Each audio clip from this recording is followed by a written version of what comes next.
Welcome to crypto news powered by Easify. आज के इस वीडियो में हम बात करेंगे, एक रिपोर्ट सामने आ रही है CII के द्वारा। CII जो कॉन्फेडरेशन ऑफ इंडिया है, जो इंडिया की डेवलपमेंट में का ध्यान रखती है, तो उनकी तरफ से एक रिपोर्ट आई है जिसका टाइटल है क्रिप्टो करेंसीज, क्रिप्टो एसेट्स या टोकन एंड रेगुलेशंस। इन पे उन्होंने एक रिपोर्ट बनाई है एंड इसमें जो ज़्यादा हाईलाइट करके जिस चीज़ को बताया गया है वो ये है कि जो डिजिटल टोकन्स है जो ब्लॉकचेन टेक्नोलॉजी पे बनते हैं उसके सेवरल यूज केसेस, बेनिफिट्स के बारे में यहाँ पर ज़्यादा डिस्कशन करते हुए दिखाई दिया है।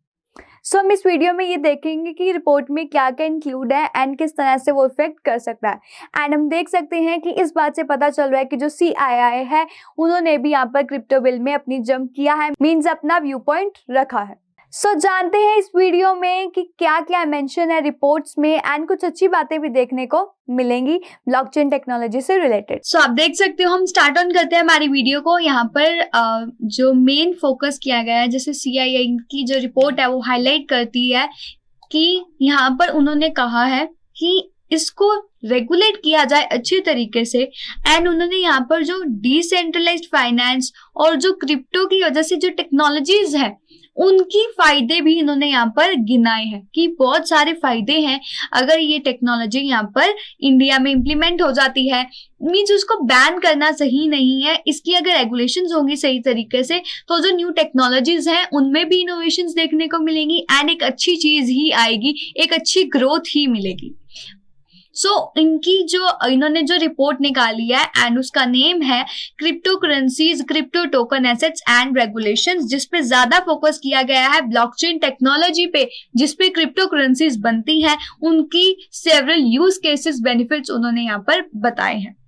एंड यहाँ पर अब हम चलते हैं कि रिपोर्ट में लिखा हुआ है कि जो क्रिप्टो इंडस्ट्री है उसकी वजह से हम देख सकते हैं कि ग्लोबल पूरे ऑल अराउंड द वर्ल्ड देखें तो काफी इनोवेशंस आई हैं, काफी टेक्नोलॉजी से रिलेटेड इनोवेशंस देखने को मिली है। ब्लॉकचेन इनोवेशंस जो हुई है इथेरियम के मेननेट पे या साइड चेन्स पे या लेयर 2 पे, तो उनके पास ऐसी कैपेबिलिटी है, ऐसा पोटेंशियल है कि वो ट्रांसफॉर्म कर सकते हैं जो फ्यूचर, जैसे जो हम मेथड अभी यूज कर रहे हैं उसको और ज्यादा इनोवेट करने का, उस चीज को ट्रांसफॉर्म करने का एक अच्छा सोल्यूशन है, एक अच्छी इनोवेशन है ये ब्लॉकचेन इनोवेशंस। आप देख सकते हो यहाँ पर लिखा है उनके पास पोटेंशियल है कि वो ट्रांसफॉर्म कर सकती हैं फ्यूचर ऑफ द पेमेंट्स, जो हमारा पेमेंट स्टाइल है उसको भी ट्रांसफॉर्म कर सकती है, रेमिटेंसेस को, फाइनेंस, इन्वेस्टमेंट्स एंड बियॉन्ड और भी ज्यादा फायदे देखने को मिलेंगे, मतलब सिग्निफिकेंट सोशल इकोनॉमिक बेनिफिट्स। उसके बाद the proposed crypto currency bill means हम देख सकते हैं कि हमें ये सुनने को मिल रहा है कि जो न्यू रेगुलेशंस आएंगी जो भी उसको वायलेट करेगा तो उसको अरेस्ट कर लिया जाएगा, लेकिन विदाउट अ वारंट, उसको वारंट भी नहीं दिया जाएगा, अरेस्ट से पहले ना उसको बेल होगी। तो ये सब सामने आ रहा है। साथ ही साथ हम देख सकते हैं बिल में लिखा था कि सारी प्राइवेट क्रिप्टो करेंसीज को प्रोहिबिट कर दिया जाए एंड हाउएवर यहाँ पर उन्होंने कहा था कि कुछ एक्सेप्शंस रहेंगी, मतलब टेक्नोलॉजी से रिलेटेड जो एक्सेप्शंस है वो रहेंगी। एंड यहाँ पर रिपोर्ट के अनुसार वो गिना रहे हैं, वो बता रहे हैं कि जो डिजिटल टोकन है उनमें इंक्लूड होता है P2P, that is peer to peer. तो उसकी वजह से यहाँ पर हेल्प होगा, जो टेक्नोलॉजी है उसको यूज करा जाएगा peer to peer remittance solution में। P2P कोलेट्रलाइज्ड लेंडिंग बोरिंग करनी होगी तो वो भी P2P वे में हो सकती है। एंड डिसेंट्रलाइज्ड को और ज्यादा क्रिएट करने में और डिजिटल स्मार्ट कॉन्ट्रैक्ट्स हेल्प करने में ये टेक्नोलॉजी काम आ सकती है। तो इस चीज को हमें रेगुलेट करना सही रहेगा, रेदर देन अगर आप यहाँ पर सोच रहे हो बैन करने की बात। अगर मैं P2P को यहाँ पर थोड़ा एक्सप्लेन करूँ तो P2P क्या होता है? पीयर टू पीयर ट्रांजेक्शंस, ठीक है। तो मतलब कि अगर मैं बात करूं, काफी जो क्रिप्टो करेंसी एक्सचेंजेस हैं वो यूज करती हैं P2P को। तो आप देख सकते हो कि उन्होंने कहा है कि अगर ये चीज आ जाती है, ऐसी टेक्नोलॉजीज एंड जो अर्ली यूज केसेस हमें दिखाई दे रहे हैं क्रिप्टो डिजिटल टोकन्स के, उनमें P2P पेमेंट इंक्लूड होती है एंड ये साइड फायदे हमें देखने को मिल सकते हैं, जैसे P2P social media platforms, P2P creative digital arts, digital gaming and बहुत कुछ हमें अच्छा देखने को मिल सकता है। एंड ऑल्सो CII की रिपोर्ट ने कहा कि अगर यहाँ पर CBDC जो प्रपोजल रखा गया था RBI के द्वारा, अगर वो यहाँ पर हाईलाइट, उन्होंने मतलब कहा है कि अगर यहाँ पर वो इश्यू हो गया यहाँ पर उसको लेकर आया गया, तो काफी अच्छे बेनिफिट्स देखने को मिल सकते हैं। एंड इससे क्या होगा, फाइनेंशियल ग्रोथ भी होगी, फाइनेंशियल फ्लो होगा कंट्री में, एंड जो बैंकिंग सेक्टर है उसमें भी इंप्रूवमेंट आएगी। जो इंडिविजुअल्स रिमोट रीजन्स में रहते थे एंड उनके पास इतनी कवरेज नहीं होती थी, इतना फाइनेंशियल सर्विसेज का इतना उनको एक्सेस नहीं होता था, तो उस चीज को भी यहाँ पर वो सॉल्व कर सकता है। तो यही उन्होंने कहा है कि सारी चीजों को रखते हुए कि एक डीफाई और अदर क्रिप्टो टेक्नोलॉजीज में एक बैलेंस होना जरूरी है। तो जो जो रेगुलेशंस आनी भी जरूरी है, उनको रिजेक्ट नहीं किया जा सकता। ये भी जरूरी है कि रेगुलेशंस आए, ताकि हम ये भी देख रहे हैं कि काफी प्रैक्टिसेस हो रही है मनी लॉन्ड्रिंग से related, terror funding, illegal activities हो रही हैं, तो उनमें ये काफी यूज हो रहा है। तो इस चीज को भी रोकने के लिए, कंट्रोल करने के लिए रेगुलेशंस का आना जरूरी है। तो हम ये सारी चीजें देख सकते हैं। एंड उन्होंने कहा है कि some of the key concerns that are underlined, means जो भी हम देख रहे हैं कि जिनकी वजह से रेगुलेटरी फ्रेमवर्क की जरूरत है क्रिप्टो टेक्नोलॉजी के लिए, वो यहाँ पर फोकस की जा रही है। एंड ये भी देखना है कि जो क्लासिफिकेशन है क्रिप्टो करेंसी टोकन्स की, वो आइदर कमोडिटीज में ट्रीट होती हैं या सिक्योरिटीज में, जिसकी वजह से मनी लॉन्ड्रिंग और बाकी एक्शंस को प्रिवेंट किया जाएगा।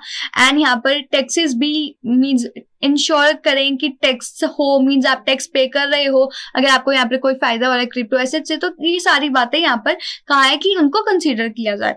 रिपोर्ट ने सजेस्ट किया है कि that regulatory mechanism relating to two key issues can be centered around transactions and centralized entities।